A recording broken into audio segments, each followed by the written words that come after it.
आज हम लोग पढ़ेंगे क्या, रैम आईसी। तो बताओ पहले रैम आईसी के बारे में क्या क्या पता है आप लोगों को। आकाश, रैम आईसी के बारे में कोई आइडिया? बस रैंक के पॉइंट पे चेक करो 1.5 1.5। अच्छा अच्छा, कितने टाइप की रैम होती है इसका आइडिया है? हाँ कौन कौन सी होती है? DDR1 2 3 4। DDR1 भी होती है क्या? हाँ पहले बहुत होती पहले होती है, अभी पहले नहीं।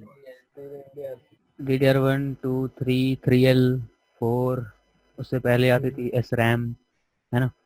अब इसकी सबकी अपनी हाँ वोल्टेज, सबकी अपनी वोल्टेज होती है ना। हाँ तो जैसे एस रैम थी, उसकी वोल्टेज कितनी थी? 2.5। 2.5 या 3.3? नहीं एस रैम का नहीं पता है सर। अच्छा ठीक है, चलो हम ये वोल्टेज लिखा देते हैं पहले कि किसमें कितनी वोल्टेज है, क्योंकि उस जो वोल्टेज दिखा रहे हैं हमें वहाँ पे, वही सप्लाई हमें रैम ऐसे जनरेट करनी चाहिए।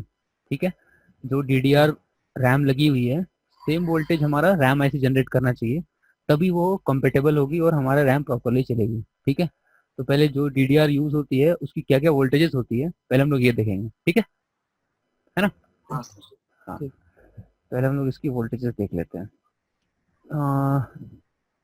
इस पे पहला जो है वो तुम्हारा क्या है, DDR1। इससे पहले है एस रैम, दिख रहा है सबको साफ साफ। हाँ हाँ सर। पहले है एस रैम, फिर DDR1, फिर DDR2, फिर है DDR3, के बाद है DDR3L, 3L। के बाद आएगी आपकी DDR4। ठीक है, अब इन हाँ सब सर। की हम लोग वोल्टेज रिक्वायरमेंट देखेंगे कि सबकी वोल्टेज रिक्वायरमेंट क्या क्या है ना। हाँ सर। अब इसकी देखते हैं हम लोग क्या वोल्टेजेस।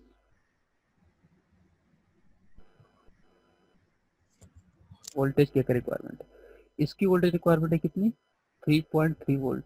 ठीक है, इसकी रिक्वायरमेंट है कितनी, 2.5 वोल्ट। 2.5। ठीक है, इसकी कितनी रिक्वायरमेंट है बताइए? 1.5 DDR2। 1.8 वोल्ट। 1.8 सर। DDR3 की 1.5 1.8 1.5 वोल्ट। DDR3L की 3 1.2 35 1.5 वोल्ट। 1.35 DDR4 की 1.25 1.2। 1.2 वोल्ट। ठीक है, ये जो है यहाँ से यहाँ ये वोल्टेज रिक्वायरमेंट है हमारी, जितनी भी DDR रैम यूज होती है उस रैम की।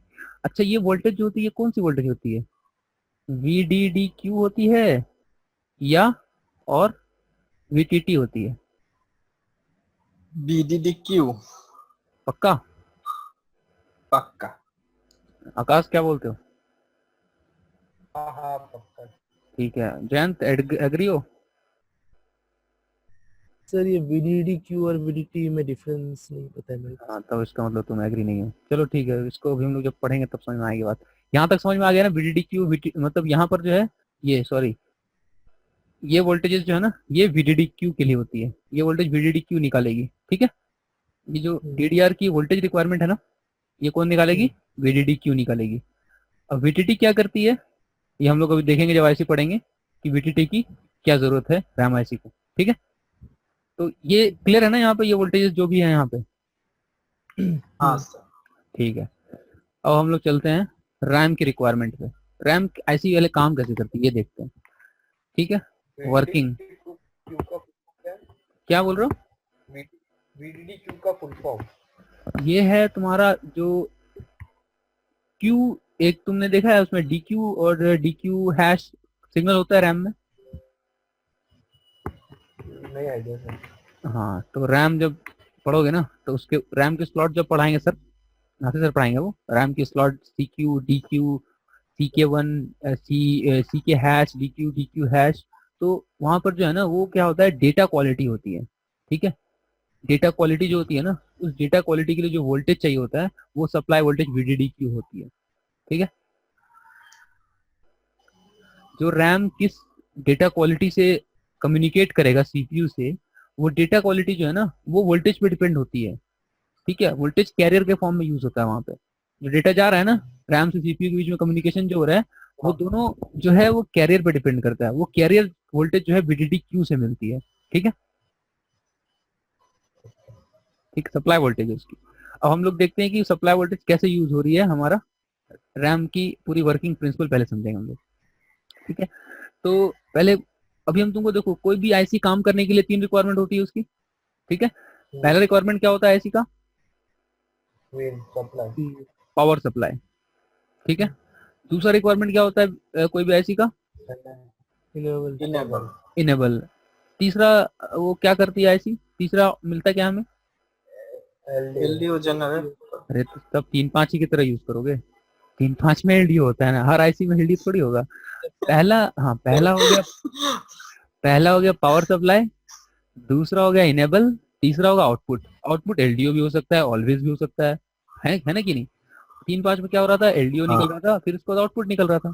ठीक है, यहाँ पर क्या होगा, यहाँ पे एलडीओ नहीं निकलेगा, यहाँ पर आउटपुट निकलेगा। एलडीओ भी निकलेगी पर यहाँ पर एलडीओ जो निकलती है ना वो आउटपुट के बाद निकलती है। ठीक है, 3-5 में एलडीओ पहले निकलती थी।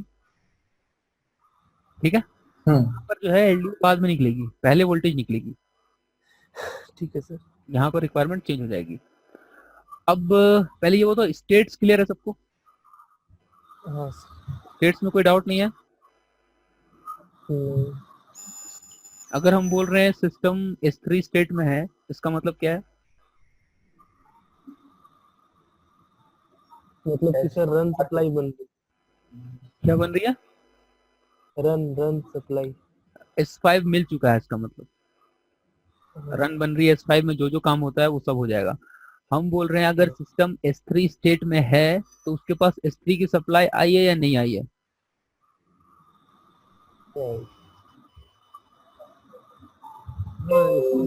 सप्लाई आई तब ना स्टेट स्टेट में है। यही तो कंफ्यूजन है। अगर सिस्टम S3 स्टेट में है, मान लो यहाँ पर हम देखते हैं अभी। ठीक है, यहाँ की बात करते हैं। ठीक है, ये देखो, यहाँ पर ये हमारा S3 इनपुट है,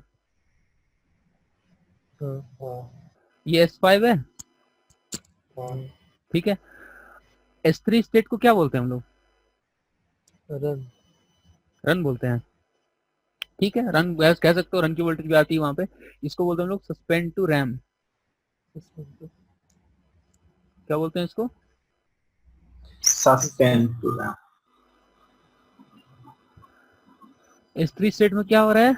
सस्पेंड टू रैम है, इसका मतलब क्या है, रैम पे सप्लाई नहीं है। ठीक है, अच्छा, सस्पेंड मतलब कि नहीं है। नहीं है, इसका मतलब क्या है, अगर सिस्टम S3 स्टेट में है इसका मतलब S3 की सप्लाई उसके पास नहीं है। ठीक है, अगर सिस्टम S0 स्टेट में है इसका मतलब उसके पास S0 की सप्लाई नहीं है अभी। ठीक है, अगर सिस्टम S5 स्टेट में है इसका मतलब S5 की सप्लाई उसके पास अभी नहीं आई है। अरे मतलब बात उल्टा है। उल्टा नहीं है, सीधा है, हम लोग उल्टा समझते हैं। नहीं, नहीं मतलब कि उल्टा समझना है, जैसे अगर हाँ, S3 स्टेट में है मतलब कि हाँ, उसमें S3 में S3 सप्लाई सप्लाई नहीं आई अभी। ठीक है, हाँ। अभी वो उस स्टेट में वेट कर रहा है S3 सप्लाई का। ठीक है, हम मेरे पास अभी S3 सप्लाई आएगी तो हम काम करना शुरू करेंगे। ठीक है, तो अभी वो S3 सप्लाई का वेट कर रहा है। जैसे ही S3 की सप्लाई उसके पास आएगी वो चला जाएगा S0 स्टेट में। अब वो S0 स्टेट में S0 सप्लाई का वेट करता रहेगा। ठीक है, हम्म, तो स्टेट, अब जो सिस्टम ऑन हो जाता है तो कोई किसी स्टेट में रहता है, वो नहीं रहता ना। हाँ, S0 स्टेट पार कर गया इसका मतलब सिस्टम फुल ऑन हो गया। Full on. हाँ। तो उसके बाद कोई स्टेट का नाम है क्या? नहीं। नहीं है ना, क्यों नहीं है? क्योंकि कोई वोल्टेज नहीं चाहिए हमको वहाँ पे। ठीक है, नहीं। हम्म, तो सिस्टम स्टेट्स हम एक बार लिखवा देते हैं, कॉमनली क्या क्या स्टेट्स होते हैं। पहले पॉइंट ये देखो, स्टेट्स क्या क्या है।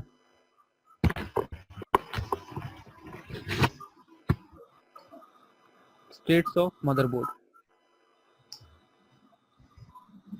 ठीक है,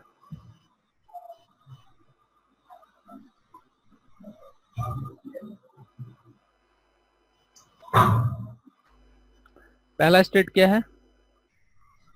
S5 पहला स्टेट है, सॉरी, पहला स्टेट है G0। T0 क्या होता है? नहीं पता सर। ठीक है, T0 क्या होता है? ये जब सिस्टम आपका ऑफ पड़ा हुआ है, full of, hardware of,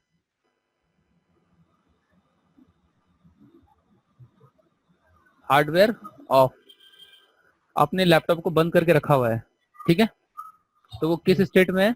G0 state में, ठीक है। दूसरा स्टेट क्या है? S5 स्टेट, इसको क्या बोलते हैं? Soft of. सॉफ्ट ऑफ कब होगा S5 स्टेट? जब आपने सिस्टम को ऑन कर दिया है और पावर बटन दबा दिया है, ठीक है, पावर बटन दबा दिया है। पावर बटन दबा दिया है तो सॉफ्ट ऑफ है। जब आपका सिस्टम बूट होता रहता है, ठीक है, क्या करते हो? पावर सीक्वेंस याद करो। जब पावर बटन दबाते हो उसके बाद NBS ऑन, DNBS ऑन जाता है पीसीएस के बाद, उसके बाद ना S5 निकलता है वहां से, निकलता है ना। तो अब जब S5 निकल जाता है तो वो S4 या S3 स्टेट में चला जाता है, ठीक है। तो जब तक वो पावर नहीं गई है उसके पास, इसका मतलब वो भी S5 स्टेट में है, ठीक है। सर एयरटेल कनेक्टेड में तो 3 पास तो बन जाती है ना? 3-5 एयरटेल कनेक्टेड नहीं, वो तो फिर अलग अलग पावर सीक्वेंस में अलग अलग स्टेट हो जाएगा फिर, ठीक है। हम एक कॉमन स्टेट की बात कर रहे हैं, ठीक है। अगर आप फिर अडेप्टर लगा के जिसमें लगाया तुमने 3-5 बन गई, ठीक है, तो वो S5 ऑन होने के बाद तुम्हारी ऑलवेज बनेगी, ठीक है ना। तो उसमें वो S5 स्टेट में रहेगा वो उस वक्त भी। किसी स्टेट में हो सकता है कि पहले S5 निकल जाए, S4 बाद में आए, है ना। S4 पहले निकल जाए, S5 बाद में आए, ऐसा स्टेट हो सकता है। वो पावर सीक्वेंस भी डिपेंड करता है, पर इन जनरल जो है ना, स्टेट का यही मतलब होता है कि जिस स्टेट में है वो उसके पहले वाली स्टेट की सप्लाई उसके पास है, उस स्टेट की सप्लाई उसके पास नहीं है, ठीक है। अब दूसरा स्टेट क्या होता है हमारा? तीसरा स्टेट क्या होता है? S3 state. कहीं कहीं पे ये S5 S4 में भी चेंज होता है, हर बोर्ड में नहीं होता है, लेकिन कहीं कहीं पे ये S5 S4 में भी चेंज होता है। S3 क्या होता है हमारा? सस्पेंड टू रैम बोलते हैं इसको।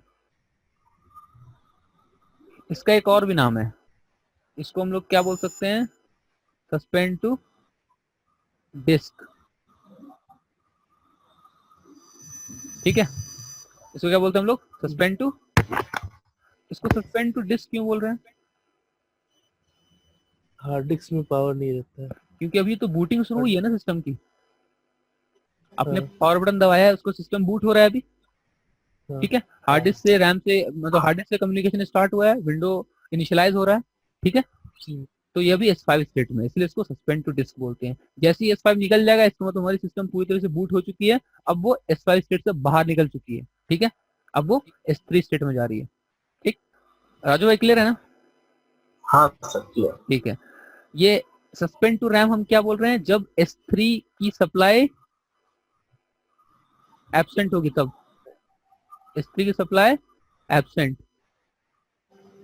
तब वो कौन से स्टेट में होगा? S3 state. तब होगा S3 स्टेट, ठीक है ना। यहाँ भी सेम है, अगर S5 सप्लाई एब्सेंट तो हमारा क्या होगा? S5 स्टेट, ठीक है। अब देखो चौथा पॉइंट देखते हैं। चौथा पॉइंट क्या है? S0। इसको क्या बोलते हैं? क्या बोलते हैं इसको? Full on.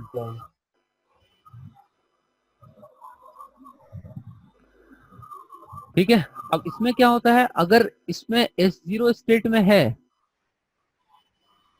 इसका मतलब S0 सप्लाई अवेलेबल नहीं है अभी,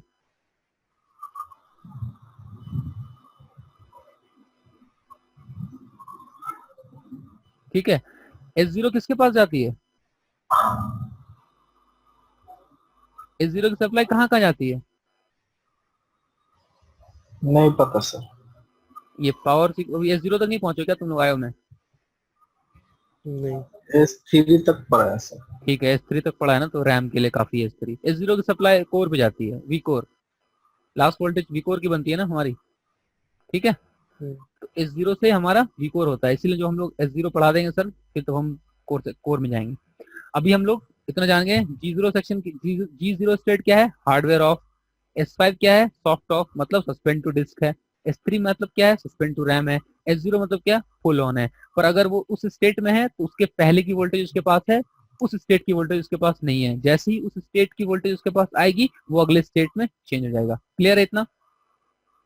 clear. किसी को डाउट इसमें? आकाश क्लियर है ना? आकाश कोई डाउट है? नहीं सर। ठीक है, चलो अब इसको बंद करते हैं और अब आते हैं हम लोग मदरबोर्ड पे। सर एक क्वेश्चन, हाँ पूछिए। अगर S3 नहीं आया तो कोर जनरेट नहीं होगा? S3 नहीं आया तो पहले हमारा यही जनरेट नहीं होगा तो कोर कहाँ जनरेट हो जाएगा? S3 नहीं आया तो रैम ही S5 नहीं आने से तो 1.5 वोल्ट निकल दिया ना। S5 आने से क्या निकल जाएगा? VDDQ। VDDQ के लिए ओनली S5 की रिक्वायरमेंट नहीं है, और बहुत चीज चाहिए उसके लिए।